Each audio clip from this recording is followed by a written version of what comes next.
کسی بشر میں ہزار خامی، اگر جو دیکھو تو چپ ہی رہنا۔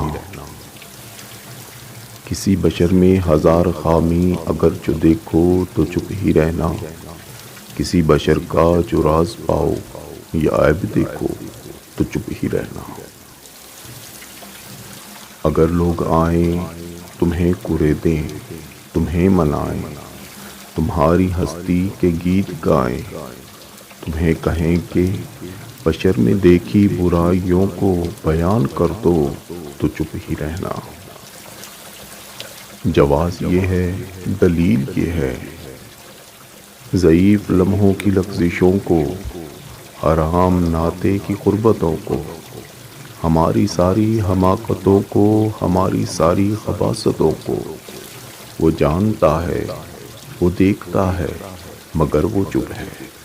اگر وہ چپ ہے تو میری مانو، وہ کہہ رہا ہے کہ چپ ہی رہنا۔